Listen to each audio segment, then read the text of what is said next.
Y ya que estamos de regreso, Juan Carlos, Ujú. en estos días tuviste la oportunidad de hacer una gran entrevista, Sí. si no me equivoco. Sí, Platícanos sí. un poco de eso. Fíjate que entrevisté a Jimena Gómez y a Norman Delgadillo, los protagonistas de la nueva película de Maryse Stash, esta directora mexicana muy reconocida, es la misma que hizo Perfume de Violetas, Claro. por ejemplo, gran película mexicana. Esta nueva película, Pole Dance, digamos, cierra su trilogía de películas enfocadas al feminismo y la violencia contra la mujer. Se estrenó esta película ya hace un par de semanitas y por ahí tuvimos a bien hacer la entrevista con Jimena Gómez y Norman Delgadillo. ¿Qué te parece que vamos a ver esta entrevista, amigo? Pues sin tanto preámbulo, vamos a verla. ¿Qué onda, Juanca y Ona del futuro? Nos encontramos ahora de este lado del estudio porque vamos a platicar con Jimena Gómez y Norman Delgadillo, los protagonistas de esta nueva película llamada Pole Dance.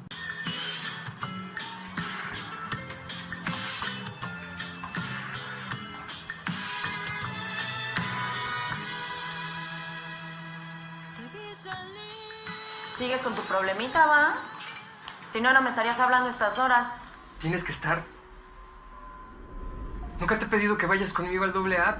Me interesa saber cómo te preparaste física y psicológicamente para este papel, porque pues sí, el deporte del pole dance pues es un poquito desgastante. Sé por ahí también que tú ya tienes algo de experiencia en este deporte, pero sí me interesaría saber cómo te preparaste de manera física y también psicológica, porque tu personaje, como yo lo entiendo, viene saliendo también de problemas emocionales un poquito complicados, ¿no? Entonces, ¿cómo fue abordar este personaje desde ambas aristas?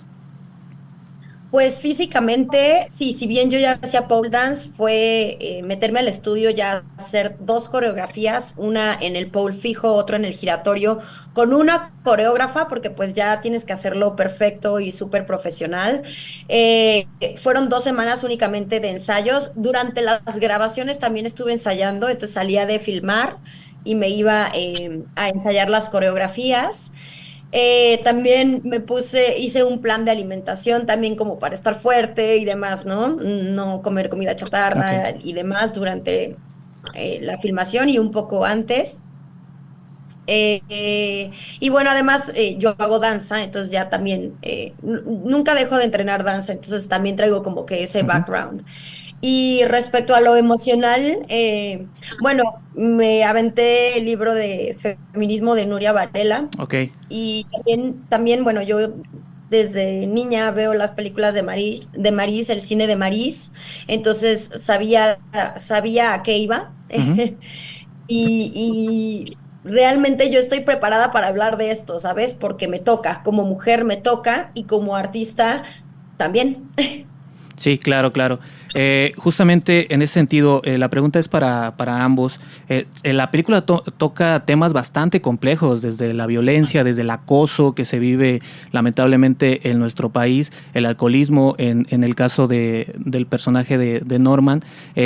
¿Cómo lo abordan ustedes desde su perspectiva, desde su experiencia también y desde el cine mexicano, que de repente toca estos temas, pero que muchas veces no se le da el peso social que debe de tener, ¿no? Bueno, yo creo que Maryse Stash es una pionera en el cine feminista, en el cine mexicano. Ha tocado este tipo de historias desde Perfume de Violetas. Esta línea sórdida que tiene su cine, a mí me parece muy importante, porque hoy en día que estamos envueltos en muchísimas comedias románticas, de pronto hace falta este tipo de cine, de reflexión, de crítica. Es el cine que a mí me gusta, es el cine con el que crecí, y bueno, cerrar la trilogía de Maryse Stash, primero Perfume de Violetas, después La Niña en la Piedra, y tener el honor de cerrar esta trilogía junto con Jimena Gómez en Pole Dance, pues para mí es un sueño hecho realidad. Creo que como artista nos toca no solo entretener, a veces toca eso y está bien, pero a veces toca hablar de estos temas que nos competen como sociedad. Creo que el arte refleja, ¿no? Y nos hace, el buen arte nos hace reflexionar y crear conciencia. Entonces, desde ese punto de vista, pues es lo que me toca hacer. y obviamente me siento más que honrada de poder hacerlo con la dirección de Maris Sistach en esta película, compartir el set con Norman y compartir el set con tantas leyendas del cine mexicano. Excelente. Y en específico, ¿cómo fue trabajar pues a las órdenes de Maris? Sabemos que es una de las directoras más importantes de este país. ¿Cómo lo vivieron ustedes? ¿Cómo fue el trato? ¿Cómo fue la apertura para poder desarrollar sus personajes? ¿Cómo fue esa relación con la directora? Pues fíjate que más que órdenes, pues Maris es una directora con D mayúscula, no una dictadora. Entonces ella sabe perfectamente lo que quiere, pero también ella va co-creando contigo y va preguntándote, o sea, ella te dice, yo quiero esto, pero ¿tú qué opinas? ¿Tú qué puedes aportar a esto? Entonces, en ese sentido, es muy fácil trabajar con ella. Es una mujer maravillosa, es una antropóloga social, es una persona culta y además muy, muy abierta a escuchar tu opinión. Yo tengo una gran relación con Maris y con Pepe de años atrás. Los conocí trabajando en la película Los Crímenes de Mar del Norte y a partir de ahí, pues nada, congeniamos muchísimo y se enteraron que mi familia son mariachis, me escribieron este personaje, se inspiraron y pues para mí fue un honor. La verdad es que creo que nos entendemos muy bien y hacen que el set sea muy, muy fácil. Y como bien menciona Jimena, pues crea el personaje a tu lado, ¿no? Por ejemplo, pues si bien se inspiró en mí y en mi familia para hacer el mariachi, pues tuvimos muchísimas pláticas y reuniones sobre cómo vive el mariachi, su rutina, cuándo trabaja, cuándo come, cuándo llega a casa con la familia, cuándo no. Y siempre está muy abierta a escuchar y aprender sobre los personajes que vamos descubriendo conforme lo vamos haciendo. También hay cositas que no te dice, o sea, solamente se las guarda, pero que cuando ya ves en pantalla dices, no me lo dijo, pero ella sabía perfectamente lo que quería y ahora lo entiendo, ¿no? Que esos son los pequeños secretos que a veces guardan los directores o que a veces nosotros los actores tenemos también pequeños secretos que no los compartimos con nadie y eso también es súper bonito ya verlo en el momento en el que está terminada la película, verlo y decir, ok, ahora entiendo. Claro, sí. Oigan, ustedes grabaron esta película en plena pandemia, ¿cierto? Supongo que hubo miles de complicaciones. De por sí ya levantar una película de cine mexicano es sumamente complejo. Ahora, ¿cómo vivieron ustedes este proceso de filmar directamente en pandemia y sobre todo pues con todas las limitantes que eso implicaba? Pues fue una locura, la verdad. Se hacían pruebas para que pues estuviera todo bien. De hecho hubo un contagio y tuvimos que parar por una semana, o sea, estaba estipulado que fueran 4 semanas, se rodó en 3 realmente, entonces hubo que ajustar, hubo mucha presión en ese sentido, pero creo que un gran acierto de Maris fue que quiso incorporar todos estos elementos como las mascarillas, cómo nos desinfectábamos dentro de la película y creo que hoy en día eso es algo que cuando vemos nos hace recordar ese momento tan fuerte que vivimos como humanidad y gracias a Dios nos podemos reír de eso. Fíjense que eso me llamó mucho la atención cuando estaba viendo la película porque pareciera que las películas que no están enfocadas específicamente en hablar del COVID no, como si no hubiera existido, como que no lo tratan. Sí. Y aquí en esta película... Como que queremos como humanidad olvidarnos de eso y de pronto está bien decir, pues sí pasó. Claro. A mí me pareció una idea increíble incorporar todo esto del COVID y de los protocolos COVID a la película porque originalmente no estaban en el guión. Pero de pronto cuando nos damos cuenta de que el rodaje sucede en plena pandemia, pues muy inteligentemente Maris y Pepe deciden incorporar esto de las mascarillas del COVID y bueno, pues ahora sí que hay un antes y un después del COVID, ¿no? Entonces, que lo hayan retratado es maravilloso porque además, como bien menciona Jimena, parece que el mundo lo ha querido olvidar y no hay casi registros ni películas donde se hable de ello, pero fue parte de nuestras vidas y ahí está, y que Maris lo ponga en pantalla es increíble. Sí, la verdad es que eso me llamó poderosamente la atención y se me hizo una decisión bastante acertada, porque al final las películas también funcionan de alguna forma como este registro histórico, ¿no? De la época en la que se filmaron, y creo que el hecho de que esta película lo retrate también, pero como una forma de cotidianidad y no solamente como una anécdota o como, como un suceso que pasó nada más unos años, sino que realmente fue algo que impactó, me parece que está muy bien logrado.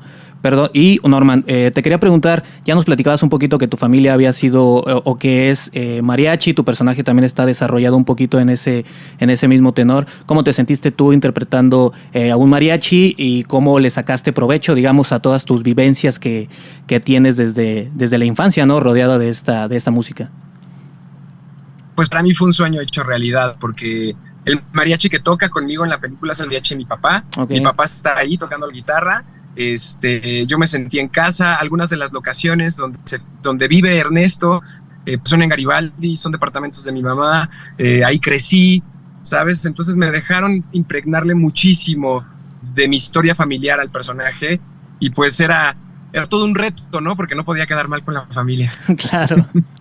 Jimena, ¿cómo definirías tú el arco de tu personaje? Por ahí de repente podemos ver que viene saliendo de una relación complicada y después se mete en una situación bastante compleja con este personaje del acosador que además lo lleva a una consecuencia bastante drástica. Creo que es un arco un poco realista. Okay.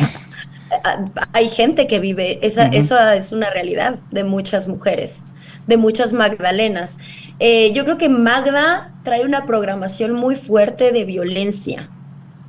Entonces ella se da cuenta que está viviendo cierto tipo de violencia con su primer matrimonio, sale de eso, quiere cambiar, pero sus programaciones, su educación, su entorno no lo permite, y vuelve a caer en esto y no ve las banderas rojas de esta nueva persona, ¿no? Entonces creo el gran error de Magda es su infinita inconsciencia, pero ella está en este desarrollo. Yo creo que después de esto ya no le pasa. Okay. Lo injusto ahí es pues las acciones legales o las acciones legales que no se toman o que se toman en su contra, ¿no? Sí, claro, que por ahí también está la parte donde se hace la denuncia y pues no se lleva a nada, ¿no? Exactamente. Yo quisiera agregar sobre eso, Jimena, que me parece súper interesante de Maris. Ahí está haciendo una crítica al sistema completamente, ¿no? Desde la escena con María Roja es una crítica al sistema en el cual hay muchísimos problemas de violencia de género, que uno llega al MP y no hay manera de que ayuden a estas mujeres porque falta de pruebas, porque falta de que el delito no está consumado. O sea, ¿qué se necesita para de verdad ayudar a estas personas? Es casi ilógico. Claro. Y las mujeres que llegan a defenderse, porque bueno, tú lo dices como si fuera una ficción, no, nada más, pero Maris se basa mucho en la sociedad, se basa mucho en las historias de Nota Roja, son cosas que han pasado. ¿Cuántas mujeres por defenderse terminan en la cárcel? Eso también es una realidad y eso está súper fuerte. A mí me parece una de las críticas más fuertes y más contundentes que Maris hace dentro de la película. El arco del personaje, pues sí, es doloroso y sufre muchísimo y termina en la cárcel, pero pues es una realidad. Sí, lamentablemente. Le pasa a mucha gente. Es injusto, es injusto. Y es importante ver que siguen pasando estas injusticias. Es importante retratar eso. Sí, y también es una decisión muy arriesgada, ¿no? Terminar, digamos, no en este final feliz que nos tienen acostumbrados a las películas, sino en un final bastante realista, que lamentablemente es algo que pasa en este país y si no se hace algo al respecto, pues va a seguir ocurriendo. ¿Dónde está esta película? ¿Dónde la puede disfrutar la gente? Esta película está en la Ciudad de México, en la Cineteca Nacional y en la Cineteca de las Artes, pero para todos nuestros amigos de la República Mexicana que no estén en la Ciudad de México, la pueden ver también ya en Cine Latino. Sí, ¿y sus redes personales también nos las pueden compartir, por favor? Yo estoy en TikTok, Instagram, Twitter como La Jimena Gómez y en Facebook como Jimena Gómez Oficial. En todas las redes estoy como Norman.delgadillo. Pues bueno, chicos, muchísimas gracias. De verdad que ha sido un placer tenerlos por acá. Ojalá si algún día vienen acá al estado de Guanajuato, pues se den una vuelta por los estudios y por acá para seguir platicando. Muchas gracias. Gracias a ti por el espacio y saludos a toda la gente de Guanajuato. Será un honor y sí, saludos a todo Guanajuato, tan bello que es.